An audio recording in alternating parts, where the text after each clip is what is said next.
Hello everyone, আমরা আগের ক্লাসে শিখেছি কীভাবে আমরা আমাদের কোম্পানিকে বা প্রোডাক্টকে আমরা আমাদের প্রসপেক্টিভ বায়ারদেরকে প্রমোট করব। এই ক্লাসে শিখব যে কীভাবে একটি প্রসপেক্টিভ বায়ার যখন আমাদেরকে অ্যাপ্রোচ করবে তার সাথে নেগোশিয়েট করব। সো এই ক্লাসে আমাদের মূল অবজেক্টিভ হলো how to negotiate with a prospective foreign buyer. So negotiation করার আগে আমাদের মেক শিওর করতে হবে আমরা সবগুলো কমিউনিকেশন বা সবগুলো ইনফরমেশন আমাদের প্রসপেক্টিভ বায়ারকে আমরা ডিটেল দিই, সো দ্যাট ও একটা লজিক্যাল এবং ডিসিশনস মেক করতে পারে, সো দ্যাট আমাদের প্রোডাক্টে আমরা সব ইনফরমেশন প্রোভাইড করব। আমাদের প্রোডাক্টের কী ধরনের সাইজ আছে, ফর এক্সাম্পল আমি যদি লেদার ব্যাগ নিয়ে কথা বলি, আমাদের লেদার ব্যাগে ফিমেল লেদার ব্যাগ নিয়ে যদি আমি স্পেসিফিক্যালি কথা বলি, আমাদের কত ধরনের লেদার ব্যাগ আছে, কী ডিজাইনস আছে, কী ধরনের প্রোডাক্ট দিয়ে তৈরি, কী ধরনের মেটেরিয়াল দিয়ে তৈরি, এই সবগুলো ইনফরমেশন আমরা আমাদের প্রসপেক্টিভ বায়ারকে শেয়ার করবো, সো দ্যাট ও একটা ডিসিশন মেক করতে পারে, ফাইন আমি ওদের থেকে এই প্রোডাক্টটি নিচ্ছি। তারপর আমি আবারও বলছি যে আমাদের ডেফিনেটলি কোয়ালিটির উপরে ফোকাস দিতে হবে। In the international trade quality is very important. আমরা কোয়ালিটিটা ভালো রাখবো, সো দ্যাট আমাদের রিপিটেটিভ সেল হবে। শুধু আমরা তো একবারেই সেল করবো না, আমরা তো রিপিটেটিভ সেল করবো। সো ডেফিনেটলি আমাদের কোয়ালিটিতে ফোকাস থাকতে হবে। তারপর আমরা এক্সপার্টদের মতন কমিউনিকেশন করব। আমরা জাস্ট শুধু বলবো না এই প্রোডাক্টের মূল্য এত, ইটস নট দ্যাট। আমরা এফওবি প্রাইস বলবো। What is FOB price? Free on board. CFR price আপনাকে আগের ক্লাসেসগুলোতে বলেছি, আপনার এফওবি প্রাইস বলবো বা সিএফআর প্রাইস বলবো। এই জিনিসগুলো, এই টার্মসগুলো ইউজ করবো। ডেফিনেটলি আপনার ফরেন বায়ার যে আপনার সাথে কমিউনিকেট করছে ও ক্লিয়ারলি জানবে what is FOB price and what is CFR price. So এই জিনিসগুলো নিয়ে আমরা কথা বলবো। আর আমরা আরও জানতে চাইবো যে ফরেন বায়ারদেরকে, প্রসপেক্টিভদেরকে কী ধরনের টেস্টিং রিপোর্ট লাগতে পারে। ডেফিনেটলি আমরা এখান থেকে, ইটস নট অনলি জাস্ট আমরা এখান থেকে এক্সপোর্ট করে দেবো, শেষ আমাদের কাজ। It's not that.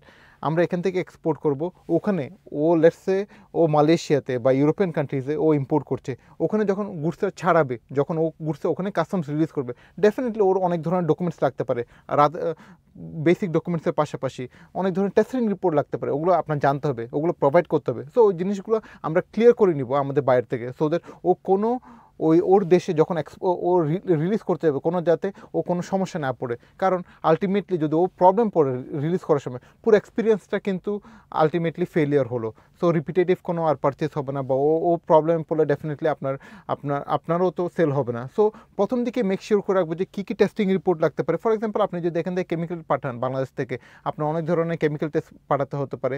For example আমি যখন আমার প্লাস্টিকের দানাগুলো পাঠিয়েছি, তখন আমার অনেকগুলো কেমিক্যাল কম্পোজিশন দিতে হয়েছে ওকে। সো এই জিনিসগুলো জেনে নিব। তারপর আমরা ওকে দুটি প্রোডাক্টের প্রাইস দিতে পারি। একটা হচ্ছে এফওবি প্রাইস, ফ্রি অন বোর্ডের প্রাইস, আর একটা হচ্ছে সিএফআর প্রাইস। সো আমরা এফওবি প্রাইস নিয়ে এখন বলি। What is this FOB price? Free on board. এই এফওবি প্রাইসটি হলো all the cost until the goods are loaded in the ship in the origin or Chittagong port. All the costs from your factory to Chittagong port, আপনি প্রোডাক্টটি চিটগং পোর্টে শিপে উঠে যাওয়া পর্যন্ত। এখানের মধ্যে কী কী পড়ে? প্রোডাক্টের কস্ট, আপনার প্রোডাক্টের মূল্য, ফর এক্সাম্পল লেদারের ব্যাগের মূল্য, প্রোডাক্টের কস্টের মূল্য। তারপর প্রোডাক্ট কস্ট প্লাস প্রফিট, ওটার সাথে প্রফিট অ্যাড করলেন। তারপর trucking cost from Dhaka to Chittagong. তারপর শিপিং এজেন্ট কস্ট, আপনি যখন শিপিং এজেন্টের সাথে কমিউনিকেট করবেন, ওর কন্টেনারের অনেক ধরনের খরচ আছে, ওগুলো খরচ। তারপর কাস্টমস ক্লিয়ারেন্স যখন করবেন, কাস্টমস ক্লিয়ারিং কস্ট আছে। এই সবগুলো কস্ট মিলে টোটাল যে কস্টটা হয় ওটাকে FOB, until the product is loaded in the ship, জাহাজের মধ্যে উঠে যাওয়া পর্যন্ত চিটগং পোর্টে। চিটগং পোর্ট অরিজিন, মানে কি অরিজিন তো বাংলাদেশে চিটগং পোর্টে অরিজিনে যতক্ষণ না পর্যন্ত উঠে যায়, ওইটা পুরো কস্টটা হচ্ছে এফওবি। একটা হচ্ছে এফওবি প্রাইস আছে, আর একটা হলো সিএফআর। সিএফআরে জাস্ট আপনার ফ্রেট অ্যাড হবে। আপনি ফর এক্সাম্পল বাংলাদেশ থেকে চিটগং পোর্ট থেকে আপনি মালয়েশিয়াতে পাঠাচ্ছেন, চিটগং পোর্ট থেকে মালয়েশিয়াতে যে ভাড়া, যে খরচ, ট্রান্সপোর্টেশন, ওটা হচ্ছে আপনার ওশেন ফ্রেট বলে। সো আপনার এফওবির সাথে জাস্ট ওশেন ফ্রেটটা অ্যাড হয়ে যাবে। তাহলে আমি জাস্ট আরেকটু ডিটেল যদি বলি, সিএফআর কস্টগুলো কী কী হবে? আপনার প্রোডাক্টের cost plus profit plus trucking to port from Dhaka to Chittagong, customs clearance, তারপর হলো আপনার শিপিং কস্ট প্লাস এক্সট্রা যেটা আসবে ওটা হচ্ছে ওশেন ফ্রেট। সো আমরা এফওবি প্রাইস আগে দিয়ে ফেলতে পারি, কারণ ওখানে কোনো ভেরিয়েবল কিছু নেই। কিন্তু আমরা সিএফআর প্রাইস একটু সময় লাগে, কারণ আপনার কান্ট্রি টু কান্ট্রি ভ্যারি করতে। From Bangladesh, from Chittagong port two Malaysia একটা রেট, আপনার চিটগং পোর্ট টু দুবাই আরেকটা রেট, চিটগং পোর্ট টু আপনার সিঙ্গাপুর আরেকটা। সো ওশেন ফ্রেটটা আপনার পরে সিএফআর পরে দিলেই আপনার ভালো। সো যেটা আপনার এখন আমরা জেনে গেলাম এফওবি কীভাবে করতে হবে, সিএফআর কীভাবে করতে হবে। তারপর আসি ব্যাংকিং। ও যখন আপনাকে এলসি, লেটার অফ ক্রেডিট বা টিটি, টেলেক্স ট্রান্সফারের ডলারগুলো পাঠাবে, আপনি কী মেথডে ওর সাথে নেগোসিয়েশনটা করবেন, কী মেথডে আপনার ডলারগুলো আসবে। একটা হতে পারে 100% অ্যাডভান্স টিটি পেমেন্ট, ও আপনাকে 100% পেমেন্ট দিয়ে ফেলতে পারে আগে থেকে। তারপর একটা হলো 100% ইরুবিকেবল এলসি এর সাইট আপনাকে এলসির মাধ্যমে পাঠাতে পারে, বা কম্বিনেশন অফ 2 দিয়ে করে আপনার 30% বা 40% টিটি পেমেন্ট, বা রেস্ট 70% বা 60% আপনার এলসি এর সাইটে দিতে পারে, বা 30%, 40%, 50% আপনাকে টিটিতে অ্যাডভান্স দিতে পারে। তারপর রেস্ট